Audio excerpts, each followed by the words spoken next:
জাকাত দিতে হবে নগদ অর্থ, জাকাত দিতে হবে স্বর্ণ 7.5 ভরি, জাকাত দিতে হবে রৌপ্য 52.5 ভরি। এই তিনটা জিনিস। এখন নগদ অর্থ ব্যবসা যদি কেউ করে তার পুঁজি এটা নগদ অর্থের অন্তর্ভুক্ত, এবং ব্যবসা করতে গিয়ে যে পুঁজিটা খাটিয়েছে টোটাল পুঁজিটা হিসাব করবে, তার কত টাকার মাল দোকানে আছে অথবা সে ইনভেস্ট করেছে মোট কত টাকা, এটা কষ্ট হলেও হিসাব করে বের করতে হবে। জাকাত দেয়া যেমন ফরজ, জাকাত হিসাব করাও ফরজ, হিসাব করে দিতে হবে। হিসাব করতে গিয়ে কখনো কখনো এমন ব্যবসা আছে যেটা হিসাব বের করা সো মাচ টাফ, যেমন ধরেন হোমিওপ্যাথিক দোকানদার, অথবা যারা মুদি মালের ব্যবসা করে, অথবা ছোট ছোট পার্টস, নাট বল্টু ইত্যাদি। ওরা হোমিওপ্যাথিক দোকানে কত টাকার ওষুধ আছে, কোন শিশিতে কতটুকু আছে বের করা সো মাচ টাফ। ঠিক মুদি দোকানে এই জাতীয় আরও আছে। আপনারা কি করবেন? আপনারা হিসাব করতে গিয়ে হার্ট অ্যান্ড সোল চেষ্টা করবেন, সর্বোচ্চ প্রচেষ্টাটা চালাবেন যে আমার এই শিশিতে কত টাকার ওষুধ থাকতে পারে, আমার এই পাত্রে কত কেজি গম, চাল, ডাল, যে পুঁজি আছে আপনার মুদি দোকানে কি পরিমাণ হতে পারে, হিসাবটা করবেন। পরিমাণ ভেবে 2 টাকা বেশি ধরবেন, ধরে এক পর্যায়ে এসে লাস্ট রিস্ক থেকে মুক্ত হওয়ার জন্য আপনি কিছু টাকা বেশি ধরে ফেলবেন। যেমন টোটাল জাকাত আসছে আপনার 2 লাখ টাকা, তো আপনি 2,10,000 টাকা জাকাত দিয়ে দেন। মানে আপনি আল্লাহর কাছে ক্লিয়ার থাকেন যে আল্লাহ, আমি গরিবের জাকাত দিতে গিয়ে কোনো কৃপণতা করি নাই। কিছু কিছু ক্ষেত্রে আমি অপারগ ছিলাম যে আমি হিসাবে কুলাইতে পারি নাই, সেখানে আমি একটু বেশি ধরেছি, এই জন্য যেন গরিবের কোনো টাকা আমার পকেটে না থাকে।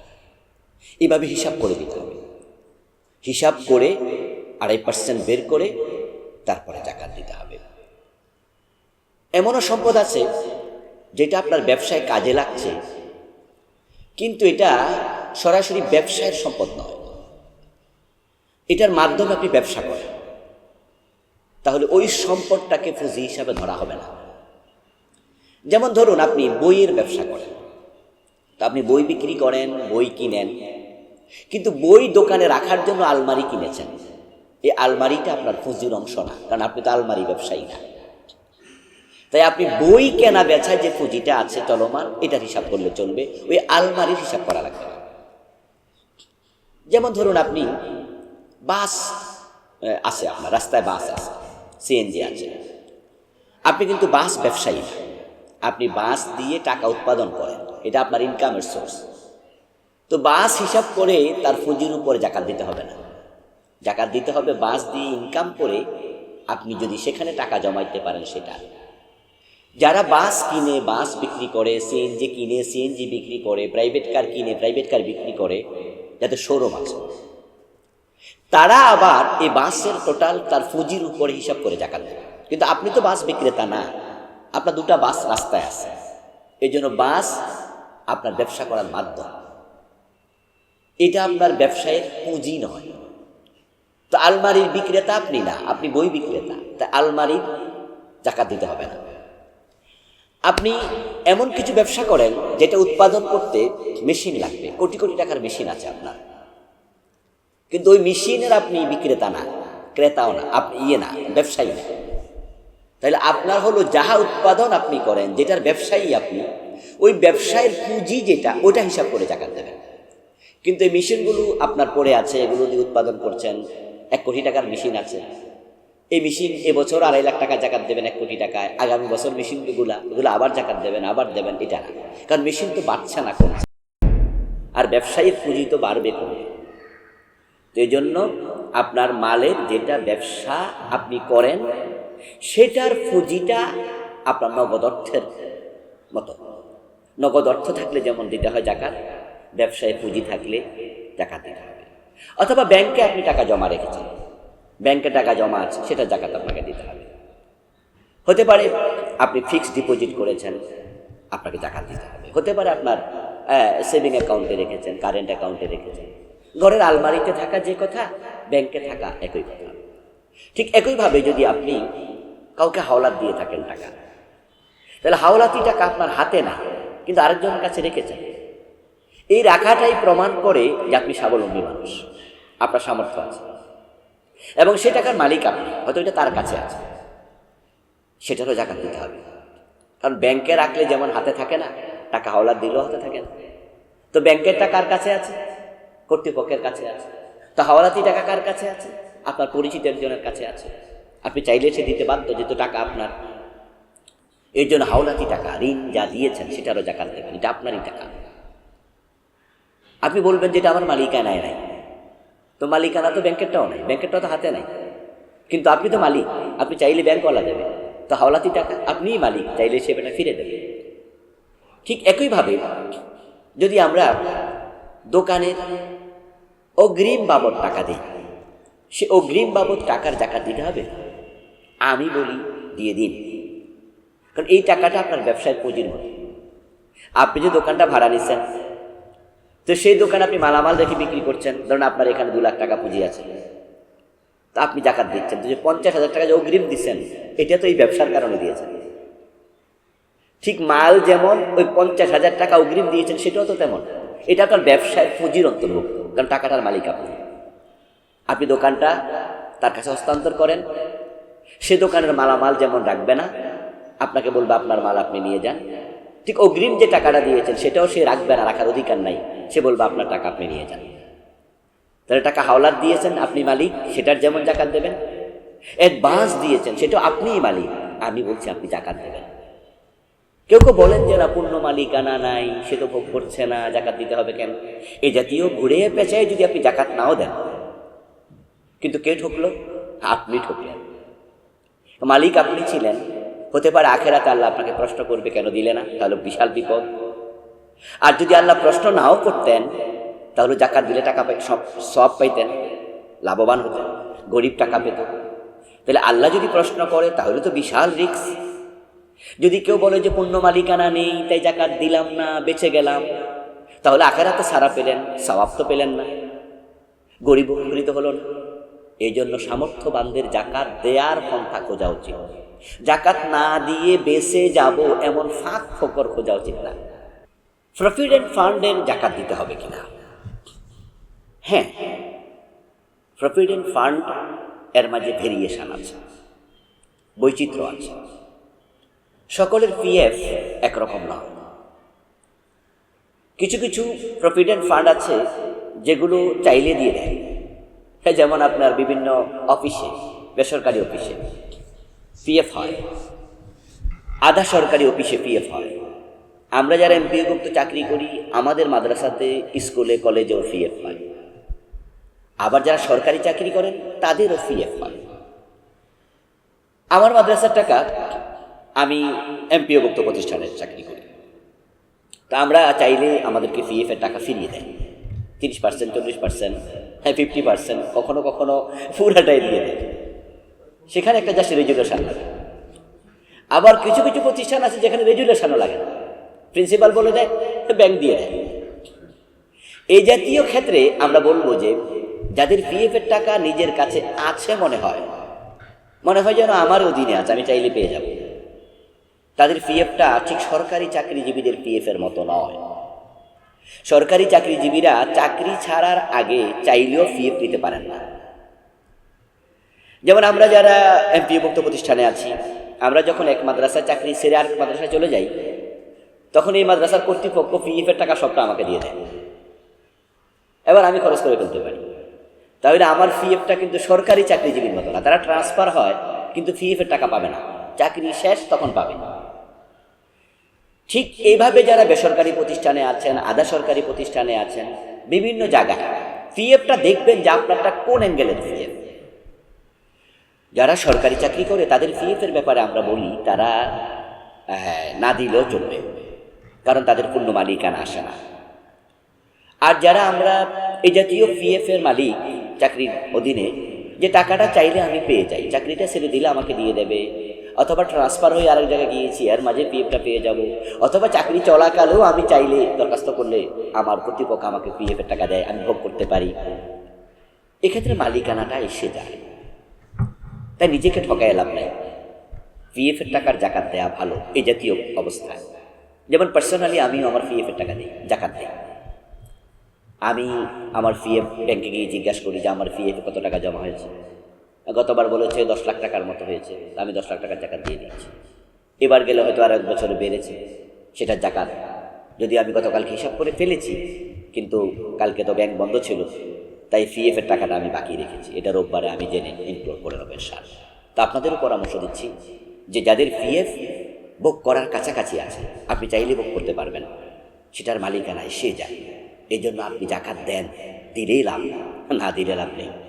আর যাদের পিএফের মালিকানা নেই পূর্ণ, যেমন সরকারি চাকরিজীবী, তারা জাকাত না দিলেও চলবে।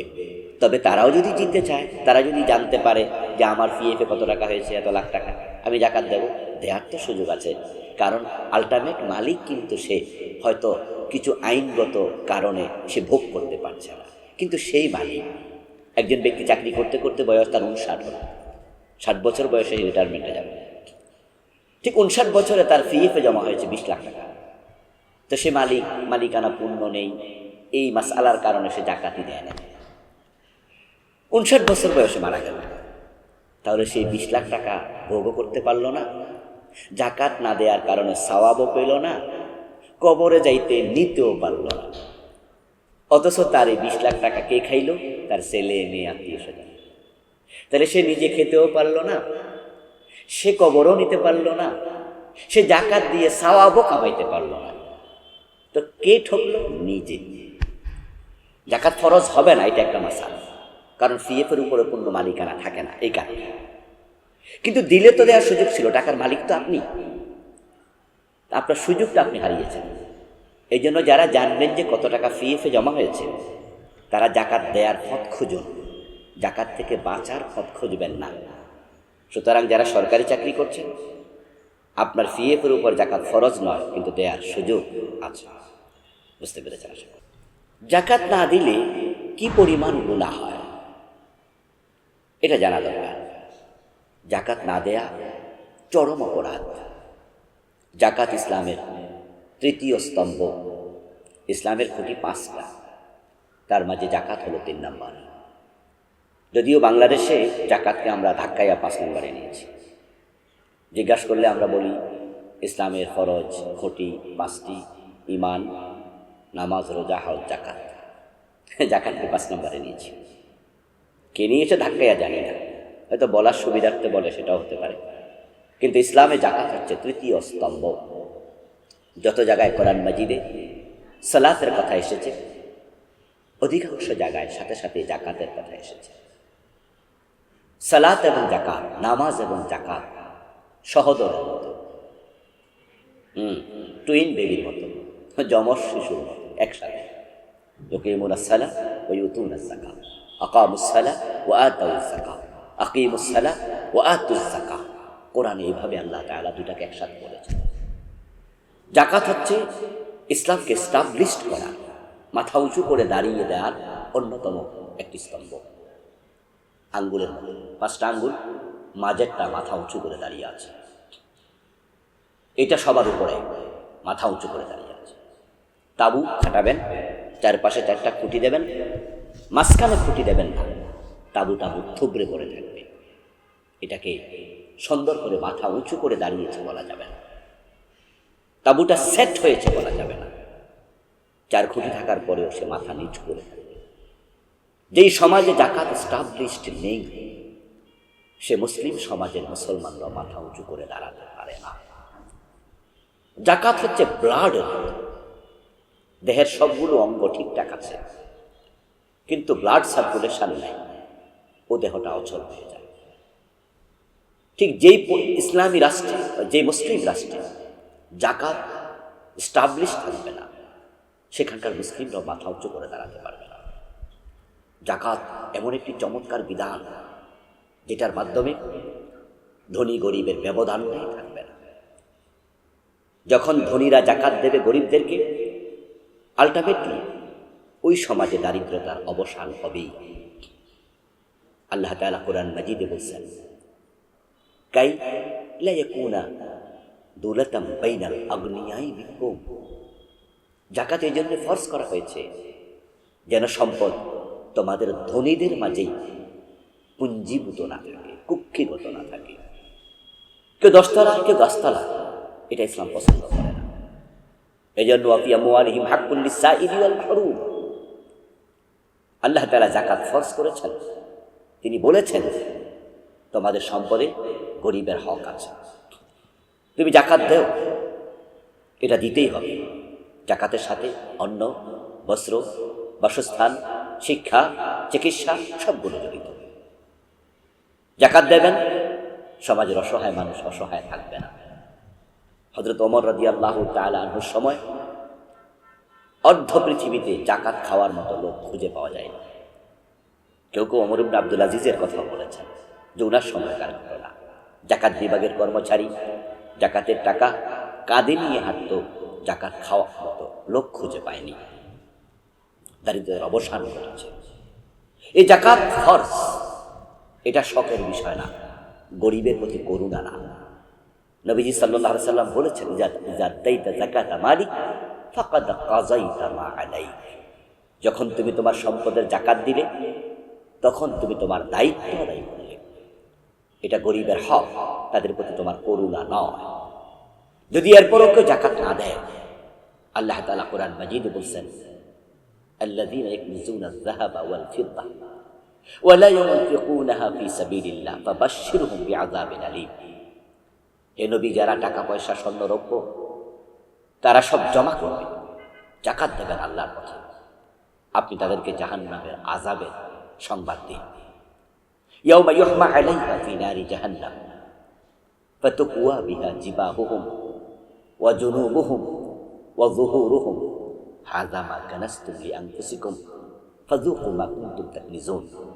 হাশরের ময়দানে তাদের এই পুঞ্জীভূত সম্পদ, যাকাত না দিয়ে জমানো টাকা পয়সা, বাড়ি গাড়ি, এগুলোকে আল্লাহ তাআলা লোহা অথবা তামার পাত বানাবেন, তারপর জাহান্নামের আগুনে গরম করবেন। যখন টকটকে লাল হয়ে যাবে, তখন তাদের কপালে, পেটে, পিঠে ফেরেশতাদেরকে দিয়ে সেকা দেওয়া হবে। ফেরেশতারা বলবে, তোমার পঞ্জীভূত সম্পদের স্বাদ আস্বাদন করো।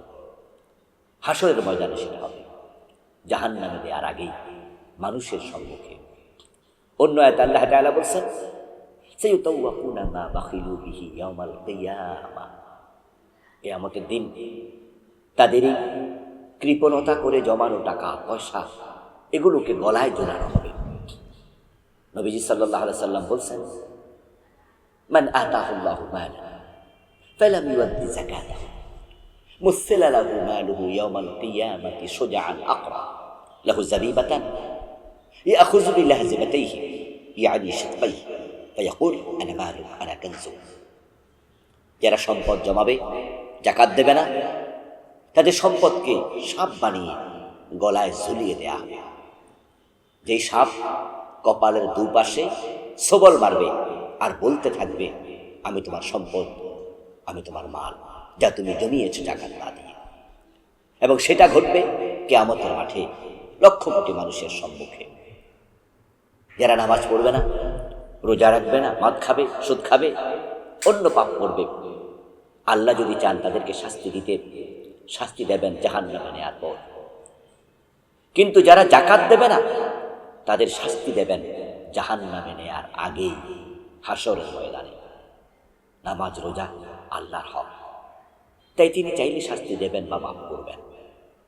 শাস্তি দিলে জাহান্নামে নিয়ে দেবেন, কিন্তু যাকাত মানুষের হক, তাই শাস্তিটা তিনি গোপনে দেবেন না, মানুষের সামনে হাশরের ময়দানেই দেবেন।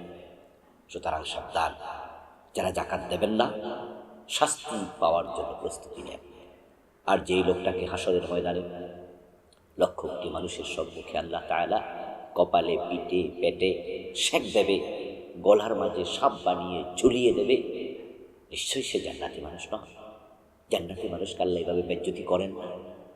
সুতরাং যাকাত দেননি, এ শাস্তির মুখোমুখি আপনি হবেন। তা আপনি নামাজ পড়ে রোজা রেখে লাভ কি? আপনি তো জাহান্নামী।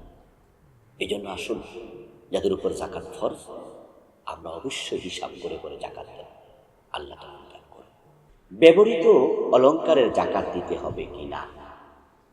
হ্যাঁ, স্বর্ণ এবং রৌপ্য এমন দুটি পদার্থ, এমন দুটি সম্পদ, যে দুটি যাকাতের অধীন। আল্লাহ তাআলা মানুষের বাড়ির উপর যাকাত ফরজ করেননি, জমিনের উপর যাকাত ফরজ করেননি। তবে হ্যাঁ, জমিন থেকে উৎপাদিত ফসলের উপর যাকাত এসেছে।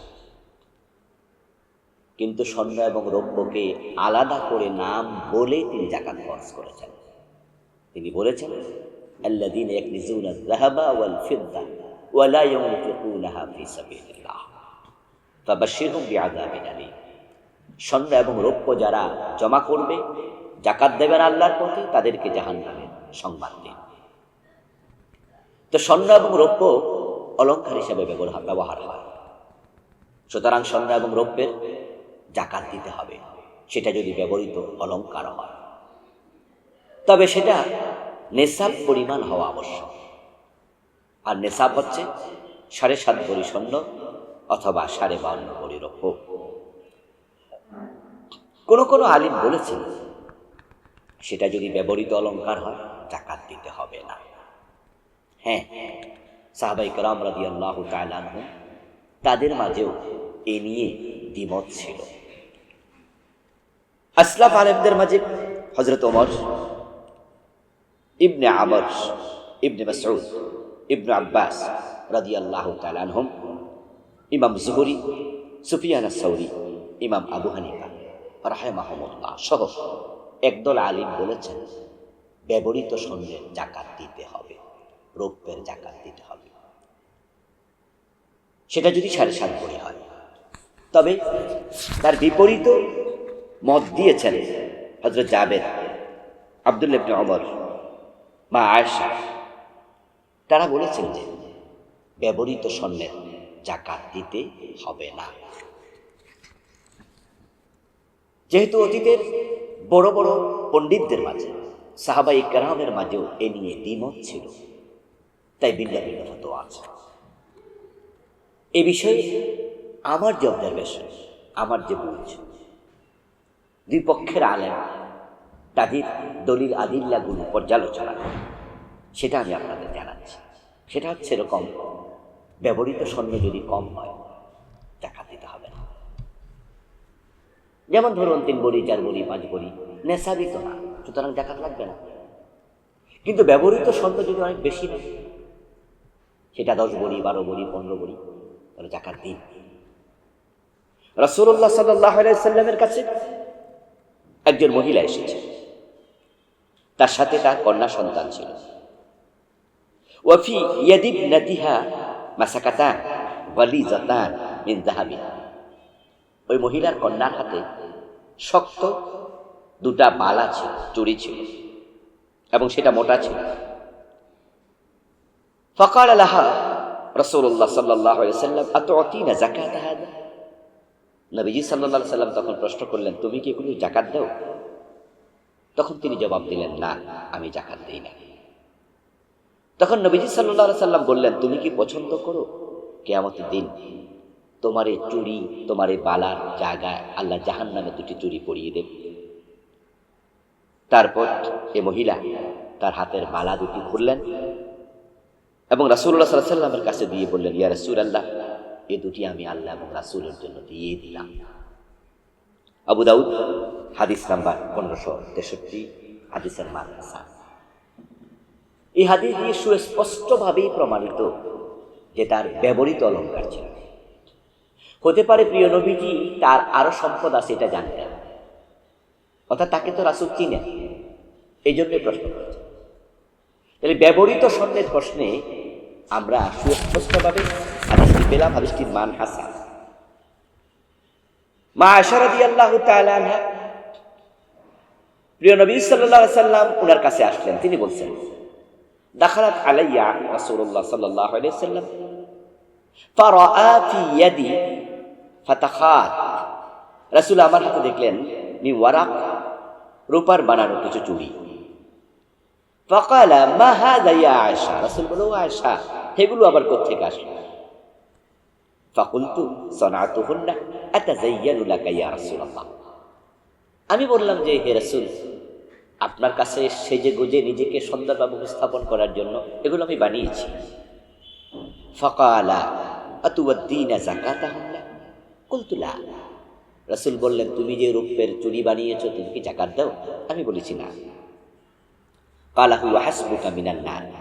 নবীজি বলেন, তাহলে এই যাকাত না দেয়া জাহান্নামী হওয়ার জন্য যথেষ্ট। মা আয়েশার হাতেও তো চুড়িগুলো ছিল। আবু দাউদ হাদিস নাম্বার 1565, হাদিসের মান সহিহ। তাহলে আল্লাহর হাবিব তো ব্যবহৃত অলংকারের যাকাত দিতে বললেন। এভাবে আরো অনেকগুলো হাদিস আছে। এই জন্য আমরা বলবো, ব্যবহৃত অলংকার যদি নেশাব পরিমাণ হয়ে যায় যাকাত দিন। কেউ কেউ বলেন দিতে হবে না, যেটা আমি বলেছি যে হযরত ইবনে ওমর বলছেন লা যাকাতা ফিল হুলি।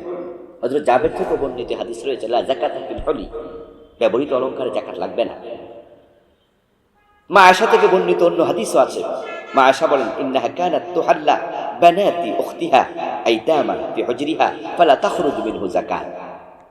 মা আয়েশা থেকে রওয়ায়াত করেছেন অন্য কেউ যে মা আয়েশার অধীনে কয়েকজন ইয়াতিম মেয়ে ছিল, যাদের সম্পদ ছিল, তাদের হোলি ছিল, কিন্তু তাদের সেই হোলি থেকে অলংকার থেকে তিনি যাকাত দিতেন না। হযরত নাফে থেকে বর্ণিত আছে, আব্দুল্লাহ ইবনে ওমর রাদিয়াল্লাহু তাআলা আনহু উনার কন্যা সন্তানদের ব্যবহৃত অলংকারের যাকাত দিতেন না। এদিকে তাকিয়ে কেউ কেউ বলেন যে দিতে হবে না। আমার অবজারভেশন হচ্ছে, অর্থাৎ তাদের উপর হয়তো ওই পরিমাণ ছিল না যে পরিমাণে যাকাত ফরজ হয়। 7.5 ভরি কম ছিল, 52.5 ভরি কম ছিল। কারো কাছে ব্যবহৃত স্বর্ণ আছে 30 ভরি। আপনি অবাক হতে পারেন যে এত ভরি ব্যবহৃত স্বর্ণ থাকে। হ্যাঁ থাকে, বাংলাদেশে থাকে না, সৌদি আরবে থাকে। একটা নেকলেসও আছে 10 ভরি ওজন। আপনারা যারা উমরায় হজে গিয়েছেন তারা সেখানে দেখেছেন, আর যারা জেদ্দায় স্বর্ণ দোকানে ঢুকেছেন তারা তো দেখেছেন, মালয়েশিয়া ঢুকেছেন সেখানে দেখেছেন যে একটা নেকলেস 20 ভরিও আছে। একটা নেকলেস কি বড়, 20 ভরি 25 ভরি ওজনের নেকলেস আছে। তো এমন শৌখিন পরিবার, এমন পয়সাওয়ালা যে এই নেকলেসটা বছরে 2 বার পরে, 3 বার, যেটা 10 ভরি 15 ভরি ওজনের। তার কানের স্বর্ণ, তার নেকলেস, তার চেইন, তার হাতের মালা, এখান থেকে শুরু করে এ পর্যন্ত স্বর্ণ। এক এক হাতে ধরে 7 ভরি 8 ভরি স্বর্ণ, 2 হাতে 14 ভরি। এখন বছরে 2 বার পরে তার টোটাল স্বর্ণ ব্যবহৃত আছে 30 ভরি। এখন ব্যবহৃত স্বর্ণের যাকাত লাগে না। এই হাদিসের দিকে তাকিয়ে আপনি বলবেন যে 30 ভরি স্বর্ণের যাকাত দেবে না। আচ্ছা, 30 ভরি স্বর্ণ ব্যবহৃত, এটা কি হলো যাকাত দিতে হবে না? তো যাকাত খরচ হবে কার উপরে? শৌখিন লোকেরা তাদের 30 ভরি স্বর্ণ রেখে দেবে, আর গরিব লোকেরা যাকাত পাবে না, না খেয়ে মরবে। ইসলাম কি এই জন্য যাকাত খরচ করেছিল? মোটেও না। আপনার শৌখিনতা, ইসলাম আপনাকে কতটুকুই দেবে যতটুকু যাকাতের পরে থাকে। এই জন্য আমরা বলবো, যদি কারো ব্যবহৃত স্বর্ণ 7.5 ভরির উপরে হয় তাহলে বুঝতে হবে সে যথেষ্ট স্বাবলম্বী, যথেষ্ট সলভ্যান্ট। 7.5 ভরির বেশি স্বর্ণ তার আছে, সে মাঝে মাঝে ব্যবহার করে, অবশ্যই যাকাত দেওয়া উচিত। আর যদি সেটা এমনিতেই কিনে রেখে দিয়েছেন তাহলে তো যাকাত দিতে হবে, তা নিয়ে আলেমদের মাঝে কোনো দ্বিমত নেই। আশা করি বুঝতে পেরেছেন। যাকাত দেওয়ার সঠিক নিয়ম কি সেটাও জানা দরকার। কারণ আমরা অনেকে যাকাত দেই, কিন্তু আমরা মন মতো যাকাত দেই, নিয়ম মতো দেই না। যেমন বাংলাদেশে মাইকিং করে যাকাত দেওয়া হয়, বাংলাদেশে যাকাতের শাড়ি দেওয়া হয়, যাকাতের লুঙ্গি দেওয়া হয়। এটা কি যাকাত দেওয়ার সঠিক নিয়ম? মোটেও নয়, মোটেও নয়। যাকাত ফরজ হয় পার্সেন্টেজ, 2.5%। আপনার 1 লক্ষ টাকা আছে, 2,500 টাকা যাকাত। তাহলে যাকাত 2,500 টাকা। তা আপনি এটাকে কনভার্ট করবেন কাপড়ে, শাড়িতে, অন্য অন্য দ্রব্যে। গরিবরা কি আপনাকে বলেছে কথা যে আপনি আমার 2,500 টাকা যে যাকাত আসছে আমাদের হক, ওটা আপনি ইসলামপুরে গিয়ে শাড়ি কিনে নিয়ে আসেন? গরিবরা বলেছে কোনোদিন? এরপরে আপনি যাকাতের শাড়ি কিনলেন, আবার আপনি মাইকিং করে দিলেন, সেখানে তারা লাইন ধরে দাঁড়ালো। আস্তাগফিরুল্লাহ আল-আযীম। মানে আপনি যাকাত দাতা, মানুষ জানবো না? কি বিচ্ছিরি চিন্তা। ইন্নামাল আমালু বিন্নিয়াত। আপনি যাকাত দেবেন, এটা ফরজ ইবাদত, এটাকে এভাবেই মাইকিং করার কি আছে? আর গরিব তার হক নেবে, তার হক সে নেবে, সে লাইনে কেন দাঁড়াতে হবে? তাকে কেন লাইনে রোদের মাঝে দাঁড় করিয়ে রেখেছেন? আবার যাকাতের শাড়ি নিতে গিয়ে পদপিষ্ট হয়ে অমুক জায়গায় 3 জন মৃত্যুবরণ করেছে, পত্রিকায় নিউজ হয়। ইন্না লিল্লাহি ওয়া ইন্না ইলাইহি রাজিউন। তারপরে এই জাকাতের শাড়ি আপনি দিলেন, আমি জাকাতের লুঙ্গি দিলাম। একজন গরিব মানুষ 10টা শাড়ি পেল, বছরে তার শাড়ি লাগবে কয়টা? 3টা 4টা, বাকি 6টা কি করবে? এই যে আপনি আমি সবাই মিলে শাড়ি দিলাম, লুঙ্গি দিলাম। মহিলা মানুষ জাকাতের লুঙ্গি, সে লুঙ্গি দিয়ে কি করবে? মহিলা মানুষকে লুঙ্গি পরে। পুরুষ মানুষ শাড়ি পেয়েছে, সে কি করবে শাড়ি দিয়ে? তার ঘরে মহিলা নাই পরার মতো। ওই গরিব মানুষ বউ নাই, 80 বছর বয়স্ক বুড়া, ওই বুড়ার আপনি একটা শাড়ি দিয়ে দিলেন, তো শাড়ি দিয়ে সে কি করবে? তখন এগুলোর আলটিমেট রেজাল্ট কি দাঁড়ায়? এগুলো নিয়ে তারা দোকানে যায় ঈদের পরে অথবা ঈদের আগে, আর দোকানদারকে গিয়ে বলে যে চাচা ভাই, আমার এই শাড়িগুলো আপনি রেখে আমার কিছু টাকা দেন। তখন দোকানদার শাড়ি ধরে বলে, এটা তো শাড়ি না, এটা তো মশারি। জাকাতের শাড়ি তো শাড়ি না, ওটা পরিধানযোগ্য না, ওটা স্পেশাল অর্ডার দিয়ে বানানো হয়, যেগুলো মশারির মতো পাতলা, সুতা দুর্বল, এগুলো আমাদের পরিবারের লোকরা পরে না। কিন্তু জাকাত হিসাবে আপনি চালাইয়া দিলেন, কম টাকা, এলাকায় সুনাম হয়ে গেল, আপনি জাকাত দিচ্ছেন। আর গরিবও জানলো যে অমুক জাকাত দেয়, এখানে সওয়াবের আশা করা যাবে। এখন দোকানদার বলে যে এটা তো দাম নাই, এটা তো অর্ধেক মূল্য দেওয়া যাবে না। কিছু করার নাই, অর্ধেক মূল্য নিয়ে চলে আসে। 500 টাকার শাড়ি যেটা আপনি কিনে দিলেন, সে 300 টাকায় বিক্রি করে, 250 টাকায় বিক্রি করে। এখন ডাইরেক্ট তার 200, 150, 250 টাকা লস। আপনি জাকাত দাতা হয়ে আপনি জাকাত গ্রহীতাকে লসে ফেলে দিলেন, গরিবের হক নষ্ট করলেন আপনি। এটা কি ঠিক হলো? এরপরে আবার ধরুন তার দরকার ওষুধ কেনা, তার টাকা দরকার, সে ঋণ পরিশোধ দরকার, টাকা দরকার। বাড়ি ভাড়া বাকি পড়ে আছে, তার বাড়ি ভাড়া দেওয়া দরকার। তার স্কুলের ছেলের বেতন বাকি পড়ে আছে, তার বেতন দেওয়া দরকার। আর আপনি দিলেন শাড়ি, লুঙ্গি, এটা সেটা, চিনি, তাকে দিলেন আপনি সেমাই, জাকাতের টাকা দিয়ে কিনে দিলেন, তার তো এগুলো দরকার নেই। তো পরের হকে পর্দারি কেন? আরে ভাই, এই যে জাকাত আপনি দিলেন, এটা কি আপনার টাকা? 2.5% তো পরের হক, গরিবের হক। তো গরিবের টাকায় আপনি বাজার খরচ করতে গেলেন কেন? আমরা তো অধিকাংশ সেটাই করি বাংলাদেশে, না? যে আমি 10,000 টাকা জাকাত আসছে, আমি 20টা 30টা শাড়ি কিনে দিলাম। আচ্ছা, এই 10,000 টাকা কি আমার টাকা? তা আমি এটা বাজারে মার্কেটিং করতে যাব কেন? গরিবরা কি আমাকে বলেছে যে আমাদের টাকা দিয়ে আপনি মার্কেটিং করেন?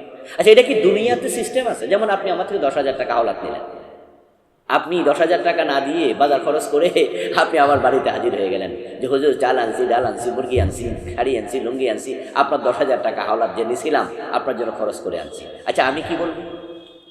আমি বলবো ভাইজান, আমার 10,000 টাকা আপনি বাজার খরচ করলেন, বুঝলাম না বিষয়টা। আমি কি আপনাকে বলেছি? আর আপনি যেগুলো এনেছেন এগুলোকে আমার দরকার আছে, আপনি জানেন, আপনি ফোরদারি করতে গেলেন কেন? 10,000 টাকা আমি পাওনা ছিলাম, আপনি আমার টাকাটা দেন, এটাই তো স্বাভাবিক। যদিও আমার কথাগুলো শুনতে হয়তো একটু কষ্ট লাগছে, কারণ এটাই বাস্তব যে গরিব আপনাকে বলেনি তার টাকা দিয়ে খরচ করতে, কিন্তু আপনি করলেন, তাকে ঠকালেন, তাকে কষ্ট দিলেন, অপ্রয়োজনীয় জিনিস দিলেন। জাকাত এসেছিল দারিদ্র বিমোচনের জন্য, গরিবকে একটু স্বস্তি দেওয়ার জন্য, আপনি সেটি করেন। এই জন্য প্রিয় ভাইরা, জাকাত দেওয়ার সঠিক পন্থা হলো টাকা দেবেন, টাকা, এবং সেটা দেবেন নিজ দায়িত্বে, গরিব খুঁজে নিয়ে, গরিবের বাড়ি। হ্যাঁ, যদি গরিব আপনার কাছে আসে তাহলে এটা সে আপনাকে সহযোগিতা করেছে, সে আপনার দরজায় হাজির হয়েছে, আপনি তাকে এবার দিয়ে দেন। এই জন্য গরিবদেরকে ডেকে এনে মাইকিং করে লাইন ধরে তারা করাবেন না। জাকাতের টাকা দিয়ে কারো পণ্য কিনে পণ্য দেবেন না, বরং জাকাত হিসাব করে গরিবের হাতে নিজ দায়িত্বে টাকাটা তুলে দেবেন। এটাই হলো জাকাত আদায়ের সঠিক নিয়ম। আশা করি বুঝতে পেরেছেন। কাদেরকে জাকাত দেয়া যাবে না, হ্যাঁ সেটা আমাদের জানতে হবে। কারণ এমন কিছু মানুষ আছে যাদেরকে জাকাত দিলে জাকাত আদায় হবে না। যেমন বাবা তার সন্তানকে জাকাত দিলে জাকাত আদায় হবে না। বাবা মাকে সন্তান যদি জাকাত দেয় জাকাত আদায় হবে না। বাবা মা সন্তান একে অপরকে জাকাত দিতে পারবে না। স্বামী তার স্ত্রীকে জাকাত দিলে জাকাত আদায় হবে না। তবে হ্যাঁ, স্বামী যদি দরিদ্র হয়, স্ত্রী যদি ধনী হয়, তাহলে স্ত্রী তার স্বামীকে জাকাত দিলে দিতে পারবে। কারণ যেহেতু স্বামীকে পরিপালন করা স্ত্রীর দায়িত্ব নয়, কিন্তু স্ত্রীকে পরিপালন করা স্বামীর দায়িত্ব, তাই স্বামী স্ত্রীকে জাকাত দিতে পারবে না। ধনী মানুষকে জাকাত দিলে জাকাত আদায় হবে না। এই জন্য ধনী মানুষ কিনা সেটা যাচাই করে জাকাত দিন, যদি যাচাই করা সম্ভব হয়। আর যদি আপনি না জানেন তাহলে ভিন্ন কথা। মসজিদ মাদ্রাসায় জাকাত দেয়া যাবে না, জাকাত দিলে জাকাত আদায় হবে না। তবে হ্যাঁ, মাদ্রাসায় যদি ইয়াতিম থাকে, গরিব থাকে, মাদ্রাসায় যদি ইয়াতিম খানা থাকে, সেখানে ইয়াতিম গরিবদেরকে জাকাত দেয়া যাবে। কিন্তু জাকাতের টাকা দিয়ে মসজিদ বানানো, জাকাতের টাকা দিয়ে মাদ্রাসা বানানো, এই জাতীয় কাজ করা যাবে না। জাকাতের যে ব্যয়ের খাতগুলো আছে সেগুলো সুস্পষ্ট। আল্লাহ তাআলা কোরআন মাজিদে 8টি খাত বলেছেন। আল্লাহ তাআলা বলেছেন, সাদাকা হলো ফকিরের জন্য, মিসকিনের জন্য, এবং যারা এই জাকাত বিভাগে দায়িত্ব পালন করে, বলা আমিলিনা আলাইহা, তাদের জন্য বেতন দিতে পারবে জাকাত থেকে, জাকাত বিভাগের কর্মচারীদেরকে। ওয়াল মুআল্লাফাতি কুলুবুহুম, এবং যারা মুসলিম দেশে থাকে, মুসলিম অধ্যুষিত এলাকায় থাকে কিন্তু অমুসলিম, তাদের যদি মনতুষ্টি চান তাহলে তাদেরকেও জাকাত দিতে পারবেন। এটা রহিত হয়নি খাতটা। তবে বাংলাদেশের মতো জায়গায় অমুসলিমদেরকে জাকাত দেওয়ার প্রয়োজন নেই, কারণ এখানে কাফেরদের মনতুষ্টি আমাদের প্রয়োজন নেই। এখানে আমরা সংখ্যাগরিষ্ঠ, আমরা এখানে সবাই আলহামদুলিল্লাহ সবল। তবে হ্যাঁ, যদি এমন হয় যে আপনার পরিচিত কিছু হিন্দু আছে, খ্রিস্টান আছে, যারা আপনার সাথে রিলেশন রাখে, ইসলামের কাছাকাছি অবস্থান করে, আপনার বাড়িতে আসা যাওয়া করে, মাঝে মাঝে মুসলিম হওয়ার জন্য আপনার কাছে বাসনাও প্রকাশ করে, মাঝে মাঝে বলে যে আর এই যদি মুসলমান হতে পারতাম। আপনি যদি মনে করেন যে তাকে যদি জাকাত দেশে গরিব, এই জাকাতের টাকা পাওয়ার কারণে সে তাড়াতাড়ি মুসলিম হয়ে যাবে, তাহলে বাংলাদেশও তাকে দেয়া যাবে, কারণ এই খাতটি রহিত হয় নাই। আর যদি আপনি এমন কোনো দেশে থাকেন যেখানে থাকেন সেখানে আপনি অসহায় কিন্তু আপনি ধনী, পাশে কোনো হিন্দু আছে যারা স্বাবলম্বী অথবা গরিব অথবা স্বাবলম্বী কিন্তু শক্তিশালী, আপনি মাঝে মাঝে বিপদে পড়েন, তখন তাদের সহযোগিতা দরকার। আপনি জাকাতের টাকা স্বাবলম্বী হিন্দুকে দিতে পারবেন, গরিব লাগবে না। ওয়াল মুআল্লাফাতি কুলুবুহুম, এখানে গরিব না হলেও চলবে, সামর্থ্যবান কাফের, তাকেও জাকাতের টাকা দিতে পারবেন। কেন পারবেন? তার আকৃষ্ট করার জন্য, আপনার কথা, অথবা তার বিপদের সময় সাহায্য লাগবে, এমন দেশে আপনি থাকেন। আর যদি সে হিন্দু বৌদ্ধ গরিব হয় তাহলে তো আওলা, সেটা সে পেতেই পারে। আচ্ছা, এটা গেল 4 নম্বর খান। 5 নম্বর অফির রাকাব, দাস মুক্তি, যেটা এখন পৃথিবীতে নাই। 6 নম্বর, যারা আপনার অভাবগ্রস্ত অর্থাৎ ঋণী, ধনী ছিল কিন্তু এখন সে ঋণী হয়ে গেল, অনেক টাকা ঋণ, সে ভিক্ষা করে না, সে একবারে ফকির না, তার বাড়ি আছে, 5 তলা একটা বাড়ি আছে, হ্যাঁ 5 তলা বাড়ি, 2 তলা বাড়ি, 3 তলা বাড়ি, অথবা থাকার জন্য গোলশানে একটা বাড়ি আছে, তবে সেটা 1 তলা বা 2 তলা, ওটা বিক্রি করলেও হয়ে যাবে অনেক টাকা, কিন্তু বিক্রি করে থাকবে কই? এই অবস্থায় যদি সে ঋণ পরিশোধের জন্য টাকা চায় তাহলে তাকে ঋণ পরিশোধের জন্য টাকা দেয়া যাবে। এরপরে ফি সাবিলিল্লাহ, 7 নম্বর, যারা আল্লাহর রাস্তায় জিহাদ করে, মুজাহিদ, তাদের অস্ত্র কেনার জন্য, বাহন কেনার জন্য জাকাত দেয়া যাবে। ইসলামী আন্দোলন যারা করে, ইসলামী দল করে, তারাও যদি ইসলামী দল জিহাদের অংশ, অস্ত্র শুধুমাত্র তলোয়ার নয়, অস্ত্র এখন প্রচারণা, মিডিয়া, এটা একটা অস্ত্র।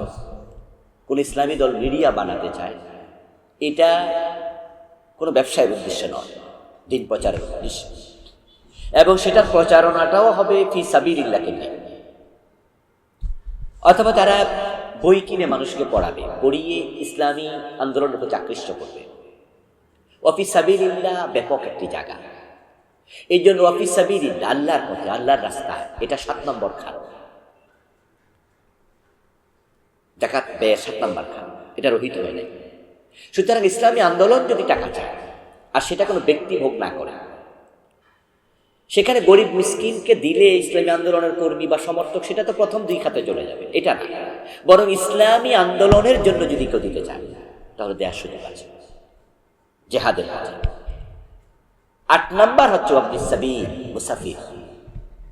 মুসাফির ধনী মানুষ, কিন্তু সে এমন জায়গায় সফরে গেছে মানিব্যাগ হারিয়ে গেছে, অথবা মালামাল লুটপাট হয়ে গেছে, অথবা সফর করতে করতে তার টাকা শেষ হয়ে গেছে, অথচ বাড়িতে পয়সা আছে, সে পয়সাওয়ালা মানুষ। মুসাফিরকে সফর অবস্থায়, মুসাফির অবস্থায় জাকাতের টাকা দিয়ে সহযোগিতা করা যেতে পারে। এখন এই 8টি খাত আপনাকে মাথায় রেখে জাকাত দিতে হবে। যদি আপনি 8 খাতের বাহিরে জাকাত দেন তাহলে কিন্তু জাকাত আদায় হবে না, সাবধান থাকবেন। আশা করি বুঝতে পেরেছেন। আপন ভাই বোনকে এবং আপন আত্মীয় স্বজনকে জাকাত দেওয়া যাবে কিনা? হ্যাঁ, বরং আত্মীয়রাই জাকাত পাওয়ার সবচেয়ে বেশি হকদার। আপন ভাই বোন যদি আপনার অধীনস্থ না হয়, তাদেরকে পরিপালন করতে যদি আপনি বাধ্য না হন, তাহলে আপনি তাদেরকে জাকাত দিতে পারবেন।